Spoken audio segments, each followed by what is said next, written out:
नमस्कार, मैं हूं सत्यपाल और आप देख रहे हैं CWB हिंदी न्यूज। शक संवत 1945, विक्रम संवत 2080। आज आषाढ़ माह के शुक्ल पक्ष की एकादशी तिथि और दिन गुरुवार है। तदनुसार अंग्रेजी तारीख 29 जून सन 2023। आइए सबसे पहले एक नजर डाल लेते हैं दिन भर की सुर्खियों पर। हरियाणा में आज 16 जिलों में भारी बारिश की संभावना। IMD ने जारी किया मौसम का 5 दिनों का पूर्वानुमान, बताएंगे पूरी अपडेट। केंद्र के फैसले से हरियाणा के गन्ना किसानों को बड़ा झटका लगा। 10 रुपए बढ़ी हुई कीमत यानी MSP का नहीं मिलेगा अब लाभ। हरियाणा शिक्षा विभाग ने पेरेंट्स की टेंशन बढ़ाई। समर वेकेशन में बच्चों के लिए कामों की मांगी रिपोर्ट 30 जून तक जमा करने का दिया टाइम। करनाल में मंत्री कमल गुप्ता ने ली ग्रीवेंस मीटिंग। 12 शिकायतों का निपटारा किया। गबन मामले में पूर्व सरपंच और ग्राम सचिव समेत जांच के दिया आदेश। हरियाणा में गर्मियों की छुट्टियां खत्म। 1 जुलाई से खुलेंगे स्कूल। समर वेकेशन ट्रेनिंग में शामिल टीचर्स को मिलेगी 3 CL। हरियाणा में कई स्थान पर पानी वर्षा। रेवाड़ी में 20 तो हिसार में 13 mm वर्षा हुई। गुरुग्राम और आसपास भी बादल बरसे। करनाल में 6 घंटे में 54 mm पानी वर्षा। रेवाड़ी में 90 रुपए किलो पहुंचा टमाटर का भाव। लहसुन 100 के पार पहुंचा। अरहर दाल 150 रुपए किलो पहुंची। अन्य सब्जियों के दाम भी बढ़े। हरियाणा में कॉलेजों में एडमिशन की डेट बढ़ी। 1 लाख से ज्यादा स्टूडेंट्स कर चुके हैं आवेदन। रोहतक का कॉलेज नंबर 1 पर पहुंचा। हरियाणा में दौड़ेगी भारत की पहली हाइड्रोजन ट्रेन। जींद और सोनीपत के बीच दौड़ेगी। 4 जुलाई से शुरू होगी कांवड़ यात्रा। 5 करोड़ कांवड़ियों के उत्तराखंड पहुंचने की उम्मीद। सहारनपुर में ड्रोन और CCTV से होगी निगरानी।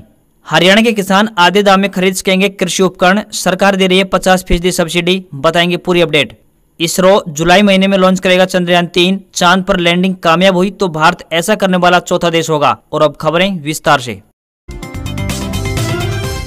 हरियाणा में 29 जून को भारी बारिश का अनुमान मौसम विभाग ने जताया है। IMD ने जारी मौसम के 5 दिनों के पूर्वानुमान में जानकारी दी है। अगले 4 से 5 दिन राज्य के अधिकतम तापमान में कोई बदलाव देखने को नहीं मिलेगा। साथ ही बताया कि दक्षिण व दक्षिण पूर्व हरियाणा और पश्चिम व दक्षिण पश्चिम हरियाणा के जिलों में गरज व चमक के साथ भारी वर्षा हो सकती है। इससे पहले मंगलवार को मौसम विभाग का अनुमान था कि 29 जून को कुछ एक क्षेत्रों में बूंदाबांदी होगी। बता दें कि दक्षिण व दक्षिण पूर्व हरियाणा में महेंद्रगढ़, रेवाड़ी, झज्जर, गुरुग्राम, नूंह, पलवल, फरीदाबाद, रोहतक, पानीपत व सोनीपत जिले आते हैं। इन सब जिलों के लिए फिलहाल येलो अलर्ट जारी किया गया है। इसी प्रकार का मौसम यानी गरज व चमक और भारी वर्षा का पश्चिम व दक्षिण पश्चिम हरियाणा के जिलों में संभव है। इन जिलों में सिरसा, फतेहाबाद, हिसार, भिवानी, जींद, चरखी दादरी आते हैं। मौसम विभाग ने फिलहाल उत्तर हरियाणा के जिलों अंबाला, यमुनानगर, पंचकुला, करनाल, कुरुक्षेत्र व कैथल के लिए किसी प्रकार का अलर्ट आज यानी 29 जून के लिए जारी नहीं किया है। मौसम विभाग का मानना है कि यहाँ हल्की से मध्यम स्तर की बारिश संभव है। हरियाणा पुलिस को अब गुड वर्क करने पर सम्मान मिलेगा। हर साल इसके लिए सरकार की ओर से 30 पुरस्कार वितरित किए जाएंगे। इनमें से 10 प्राइज मुख्यमंत्री के द्वारा दिए जाएंगे तो 10 इनामों को हरियाणा के होम मिनिस्टर वितरित करेंगे। साथ ही 10 इनामों का वितरण राज्य के DGP के द्वारा किया जाएगा। सरकार ने इस गुड वर्क की पूरी प्लानिंग कर ली है। जल्द ही हरियाणा के होम मिनिस्टर अनिल विज इसकी घोषणा करने वाले हैं। अनिल विज ने बताया कि पुलिस को ये इनाम नियमित रूप से दिए जाएंगे। विज ने बताया कि सरकार के इस प्रयास से अच्छी पुलिसिंग को बढ़ावा मिलेगा। हरियाणा सरकार अब नशे में लिप्त विदेशी नागरिकों की पहचान भी करेगी। सूबे के गृह मंत्री अनिल विज ने बताया कि जो अफ्रीकी नागरिक हरियाणा में रहकर नशे की तस्करी कर रहे हैं उनको डिपोर्ट करने का काम किया जाएगा। हरियाणा में होने वाले लोकसभा और विधानसभा चुनाव से पहले हर हाल में कांग्रेस संगठन तैयार करने की कवायद में जुट गया है। पार्टी के नए प्रभारी दीपक बाबरिया भी समझ गए हैं कि बिना संगठन के हरियाणा फतेह की राह आसान नहीं होने वाली है। यही वजह है कि नए प्रभारी ने अब केंद्रीय नेतृत्व के पास रखी संगठन की संभावित लिस्ट का वेरिफिकेशन कराने का बड़ा फैसला कर लिया है। बाबरिया अब खुद ग्राउंड लेवल पर जाकर लिस्ट में शामिल नेताओं और वर्करों का जनाधार तलाशेंगे। साथ ही दूसरों से फीडबैक भी लेंगे। दीपक बाबरिया पूरी तरह रिपोर्ट तैयार करने के बाद मंजूरी के लिए हाईकमान को सौंपेंगे। वह यह नहीं चाहते कि हाईकमान को लिस्ट जारी करने के बाद विरोध की स्थिति पैदा हो। हरियाणा संगठन की संभावित लिस्ट में शामिल नेताओं और वर्करों की वेरिफिकेशन के बाद ही असलियत सामने आ जाएगी। हरियाणा के गुरुग्राम स्थित मानेसर में चल रहे 1810 एकड़ जमीन अधिग्रहण मामले में महापंचायत का आयोजन किया गया, जिसका समर्थन करने किसान नेता राकेश टिकैत के साथ नवीन जयहिंद, आप पार्टी के राज्यसभा सांसद सुशील गुप्ता समेत कई नेता पहुंचे। इस दौरान प्रदर्शनकारियों ने मानेसर HSIDC और मानेसर तहसील पर ताला जड़ दिया। धरने का समर्थन देने पहुंचे किसान नेता राकेश टिकैत की माने तो असली लड़ाई किसानों की तब शुरू होगी जब सरकार इनकी जमीनों पर कब्जा लेने आएगी। इसी बीच राकेश टिकैत ने प्रधानमंत्री नरेंद्र मोदी से देश में MSP लागू करने की भी मांग की है। वहीं किसानों का कहना है कि सरकार गरीबों के साथ भेदभाव करने में लगी हुई है। उनकी 1810 एकड़ जमीन का अधिग्रहण दीनदयाल योजना के तहत किया गया था। सरकार ने इसके लिए प्रति एकड़ 56 लाख रुपए मुआवजा तय किया था, लेकिन उनकी जमीन का मार्केट रेट 11 करोड़ रुपए प्रति एकड़ है। सरकार उन्हें सिर्फ 56 लाख रुपए प्रति एकड़ के हिसाब से मुआवजा देकर शोषण करने में लगी हुई है। मोदी और मनोहर सरकार बनाने में दक्षिण हरियाणा के इन किसानों का भी महत्वपूर्ण रोल था। किसानों और ग्रामीणों की माने तो 2024 नजदीक है और हम चुनाव में इन्हें सत्ता से बाहर करने का काम करने वाले हैं। हमारे नेता भी हमारे सूद नहीं ले रहे हैं, जबकि दक्षिण हरियाणा से 2 केंद्रीय मंत्री मोदी सरकार में है। सभी विधायक भाजपा के हैं, लेकिन बावजूद इसके किसानों के साथ नाइंसाफी की जा रही है। दरअसल कासन, कुकड़ोला, सहरावण समेत 25 गाँव के किसान 1810 एकड़ जमीन के अधिग्रहण को रद्द करने और उचित मुआवजे की मांग को लेकर 1 साल से धरना प्रदर्शन करने में लगे हुए हैं। केंद्रीय कैबिनेट के एक फैसले से हरियाणा के गन्ना किसानों को बड़ा झटका लगा है। हरियाणा में केंद्रीय कैबिनेट में गन्ने की फसल की 10 रुपए MSP बढ़ाने के फैसले का लाभ किसानों को नहीं मिलेगा। राज्य में स्टेट एडवाइजरी प्राइस यानी SAP के लागू होने के कारण केंद्रीय कैबिनेट का यह फैसला यहाँ लागू नहीं हो पाएगा। अभी हरियाणा में 372 रुपए प्रति क्विंटल की दर से गन्ने की फसल की खरीद सरकार के द्वारा की जा रही है। मुख्यमंत्री मनोहर लाल खट्टर ने गन्ने के रेट में 10 रुपए प्रति क्विंटल की बढ़ोतरी कर 372 रुपए कर दिया था। हरियाणा के किसानों को अभी भी पंजाब के किसानों के मुकाबले 8 रुपए प्रति क्विंटल कम रेट मिल रहा है।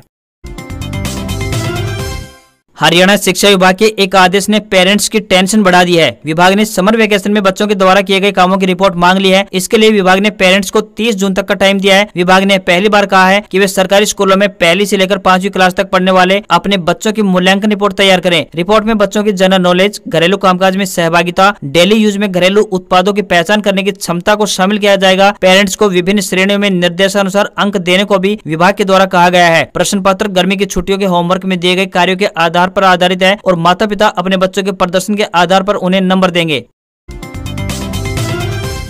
हरियाणा में कॉलेजों में एडमिशन के लिए 1 सप्ताह का समय और मिल गया है। अंडर ग्रेजुएशन कॉलेज में दाखिले को लेकर आवेदन करने का कल अंतिम दिन था, लेकिन अब शिक्षा विभाग ने इसे फिर से एक बार बढ़ाकर 7 जुलाई तक का समय दे दिया है। साइट पर ज्यादा रस होने के कारण बार बार साइट क्रैश हो रही थी। इसी कारण हायर एजुकेशन विभाग ने अंतिम तारीख को बढ़ाने का फैसला लिया। हरियाणा में 345 सरकारी और गैर सरकारी कॉलेजों में दाखिले को लेकर अब तक 1,04,320 विद्यार्थियों का ऑनलाइन रजिस्ट्रेशन हो चुका है। अब तक 44,889 लड़कियों ने आवेदन किए हैं, यानी लगभग 50% आवेदन लड़कियों की तरफ से आए हैं। सबसे ज्यादा आवेदन BA संकाय में दाखिले को लेकर आए हैं। BA संकाय में 52,411 विद्यार्थियों के आवेदन अब तक आ चुके हैं।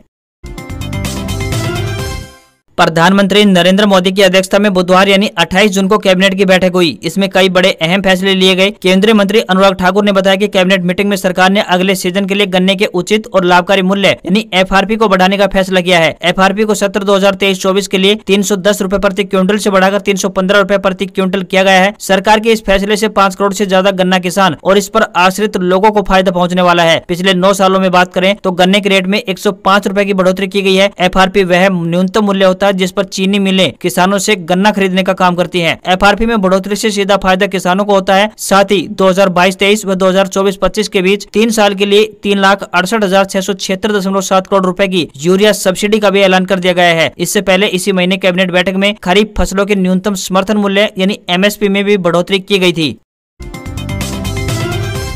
4 जुलाई से कांवड़ी यात्रा शुरू हो रही है। हरियाणा, पंजाब, हिमाचल प्रदेश, यूपी और उत्तराखंड के करीब 4 करोड़ कांवड़िए हरिद्वार और गौमुख से जल उठाने वाले हैं। हरियाणा बॉर्डर से उत्तराखंड बॉर्डर तक सहारनपुर प्रशासन ने पूरी तैयारी कर ली है। उत्तराखंड में ID देखकर कांवड़ियों की एंट्री होगी, तो वहीं कांवड़ियों और संदिग्ध लोगों पर सख्त नजर रखने के लिए ड्रोन और करीब 400 CCTV कैमरे लगाए गए हैं। कांवड़ी यात्रा की निगरानी के लिए 3 IPS, 10 CO, 35 इंस्पेक्टर व 165 सब इंस्पेक्टर सहित 1100 हेड कांस्टेबल और कांस्टेबल की ड्यूटी लगाई गई है। वहीं इंटेलिजेंस विभाग भी हरियाणा बॉर्डर से लेकर उत्तराखंड बॉर्डर तक तैनात रहेगा, जो संदिग्ध लोगों पर नजर रखेगा। कावड़ियों की वेशभूषा में भी इंटेलिजेंस विभाग के लोग कावड़ियों के साथ रहेंगे। हरियाणा बॉर्डर से लेकर उत्तराखंड बॉर्डर तक 58 शिविर लगेंगे, जिनमें स्वास्थ्य विभाग के भी 18 हेल्थ कैंप लगाए जाएंगे। इस बार यात्रा में 12 फीट से ऊंची कावड़ लाने पर रोक रहेगी। यही नहीं, कावड़ी अपने साथ भाले, त्रिशूल या फिर किसी भी प्रकार का नुकीला हथियार लेकर नहीं चलेंगे। बॉर्डर पर ही कावड़ियों की चेकिंग होगी। ID कार्ड भी चेक किया जाएगा। इसके बाद कावड़ रूट पर प्रवेश मिलेगा। इस बार प्लास्टिक फ्री इंडिया के तहत यात्रा को पूरी तरह से प्लास्टिक मुक्त रखा जाएगा।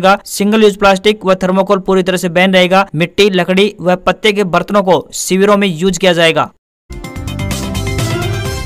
हरियाणा के स्कूलों में अब गर्मियों की छुट्टियां खत्म होने वाली हैं। 30 जून के बाद स्कूल 1 जुलाई से रेगुलर रूप से शुरू हो जाएंगे। स्कूल शिक्षा विभाग की ओर से इसको लेकर सभी जिला शिक्षा अधिकारियों यानी DEO को लेटर जारी कर दिया गया है। साथ ही निर्देश जारी किए गए हैं कि इसको लेकर जो भी कमी हो वो पूरी कर ली जाए। एक दूसरे आदेश में गर्मियों की छुट्टियों में प्रशिक्षण में शामिल हुए शिक्षकों को 3 CL देने के भी निर्देश जारी किए गए हैं। स्कूल शिक्षा विभाग की ओर से शिक्षकों को निर्देश जारी किए गए हैं कि वे स्टूडेंट्स के जन्मदिन पर स्कूल परिसर में त्रिवेणी यानी नीम, बरगद व पीपल के पेड़ लगवाएं। इसके साथ ही बच्चों को पर्यावरण को लेकर भी जागरूक करने का काम किया जाए।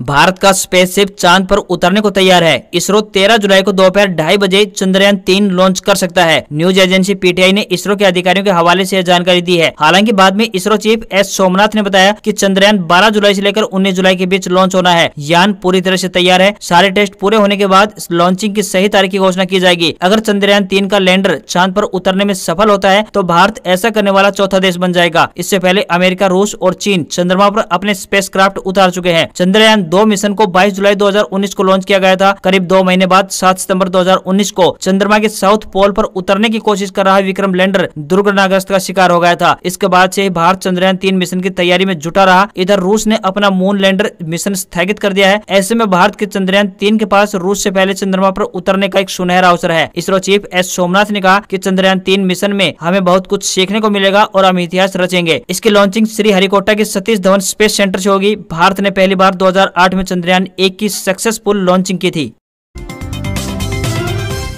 मौसम विभाग यानी आईएमडी के मुताबिक देश भर में मानसून ने रफ्तार पकड़ ली है। उत्तर पश्चिमी राज्यों में अब तक सामान्य से 46% ज्यादा बारिश दर्ज की गई है। देश के पूर्वी, मध्य, उत्तर पश्चिमी व पश्चिमी राज्यों में 4 दिन मानसून सक्रिय रहने वाला है। मौसम विभाग की माने तो अगले 24 घंटे में 19 राज्यों में भारी बारिश का अनुमान जताया गया है। भारी बारिश के चलते हिमाचल प्रदेश के शिमला में बाढ़ जैसे हालात बन गए हैं। मौसम विभाग ने हिमाचल प्रदेश में 4 दिन भारी बारिश का अलर्ट जारी किया गया है। उधर महाराष्ट्र के मुंबई, ठाणे और सतारा में जोरदार बारिश हुई है। मुंबई और ठाणे में रेल पटरियों, बाजारों और सड़कों पर करीब 3 फीट तक पानी खड़ा हो गया है।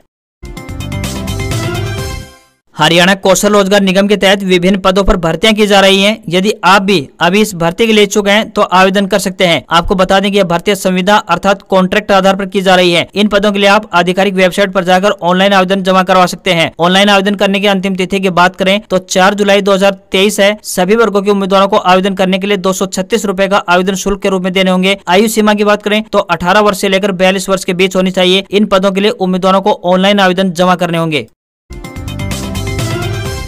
इस समय देश भर में खरीफ फसलों की बुआई का समय चल रहा है। इन फसलों की कटाई का काम बुआई के लगभग 4 महीने के बाद ही प्रारंभ हो जाता है। इस दौरान किसानों के द्वारा खेतों में फसल अवशेष जलाने से भारी प्रदूषण भी फैलता है। हरियाणा और पंजाब में इस दौरान हालात काफी खराब स्तर पर पहुंच जाते हैं। इन हालातों से निपटने के लिए हरियाणा सरकार पहले से ही तैयारी करने में जुट गई है। खट्टर सरकार ने फसल अवशेष प्रबंधन के लिए आने वाली मशीनों पर 50% तक सब्सिडी देने का बड़ा फैसला किया है। हरियाणा सरकार फसल अवशेष प्रबंधन के लिए कृषि मशीनरी पर 50% सब्सिडी देगी। इसके लिए हरियाणा सरकार ने आवेदन आमंत्रित किए हैं। अगर आप भी हरियाणा के किसान हैं तो इन कृषि यंत्रों के लिए कृषि विभाग की आधिकारिक वेबसाइट agriharyana.gov.in पर जाकर 23 जुलाई तक ऑनलाइन आवेदन जमा करवा सकते हैं। इसके अलावा 80% तक सब्सिडी भी मिलेगी। किसान ज्यादा पूछताछ के लिए 1800 180 21 17 नंबर पर संपर्क कर सकते हैं। इसके अलावा किसान कृषि विभाग के अधिकारियों से भी पूछताछ कर सकते हैं। शेयर बाजार ने अपना ऑल टाइम हाई बनाया है। सेंसेक्स कारोबार के दौरान 64,050 के स्तर पर पहुंच गया था। हालांकि इसके बाद इसमें थोड़ी गिरावट देखने को मिली और ये 499 अंक चढ़कर 63,915 के स्तर पर बंद हुआ। उधर निफ्टी ने भी 19,011 का अपना ऑल टाइम हाई बनाया। इसके बाद ये भी थोड़ा नीचे आया और 154 अंकों से ज्यादा की तेजी के साथ 18,972 के स्तर पर बंद हुआ। सबसे ज्यादा निफ्टी मेटल और फार्मा के शेयरों में बढ़त देखने को मिली। उधर $1 का रेट 82 रुपए 4 पैसे के स्तर पर बंद हुआ। वहीं राष्ट्रीय राजधानी दिल्ली में सराफा बाजार में सोने व चांदी के भावों की बात करें तो सोने का भाव 300 रुपए की गिरावट के साथ 59,050 रुपए प्रति 10 ग्राम पर रहा। चांदी की कीमत भी 350 रुपए टूटकर 71,250 रुपए प्रति किलोग्राम के स्तर पर पहुंच गई। आज खबरों में इतना ही। देखते रहिए हरियाणा का सबसे बेहतरीन news channel CWB Hindi news. नमस्कार। आपके सुझाव व प्रतिक्रियाएं सादर आमंत्रित हैं। आप अपने कॉमेंट के माध्यम से सुझाव व प्रतिक्रियाएं भेज सकते हैं।